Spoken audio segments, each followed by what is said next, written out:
Okay, let's take a trip back in time, thousands of years back, to the banks of the Nile River.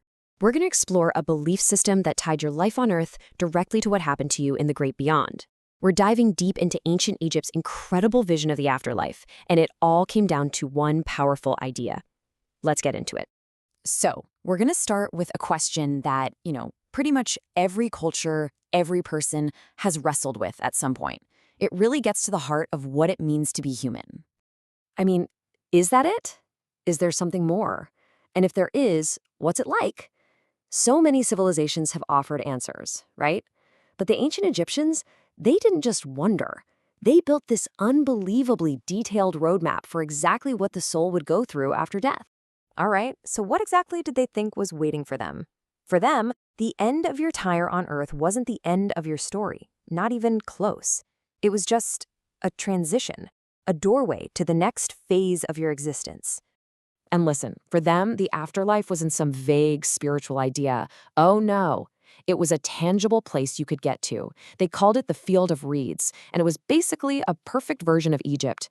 No sickness, no sadness, just eternal sunshine and amazing harvests. It was a real destination you had to actively get ready for.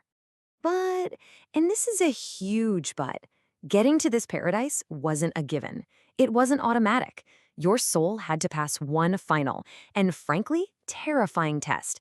You had to stand trial in front of the gods and prove you were worthy. The stakes just couldn't be higher. So, how in the world were you supposed to prepare for a judgment like that? Well, the answer lies in a single, powerful concept that shaped, well, pretty much every part of an Egyptian's life. This was the path of Ma'at. And what's so cool is that Ma'at wasn't just some abstract idea. She was an actual goddess, the one you often see with a single ostrich feather in her hair. As a principle, Ma'at was the fundamental order of the entire universe. It was truth, justice, harmony, and balance, all rolled into one. To live against Ma'at was to basically invite chaos into the world. So what did this mean for the average person day to day? It was pretty straightforward. Following the path of Ma'at meant you had to live a good, moral life. You had to be honest, be fair to other people, and respect the gods. Your entire life was basically the training ground for that final exam.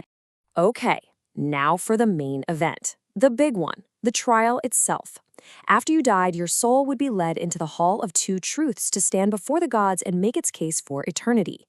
I mean, really think about that for a second. How would you even begin to prove you are a good person?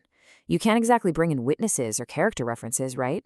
Well, the Egyptians had a very specific and, I think, really powerful way for the soul to defend itself. We find the answer in the famous Book of the Dead, which was kind of a cheat sheet for getting through the afterlife. Standing before the gods, the soul would recite something called the negative confession. You would list all the bad things you had not done in your life. It was a formal, direct plea of not guilty. So this whole confession thing, that was it.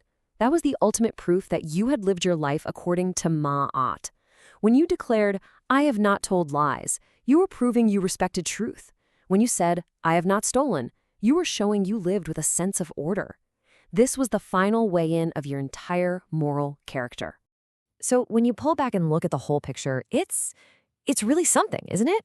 You've got this entire civilization that built its idea of eternity on a foundation of how you behaved right here, right now.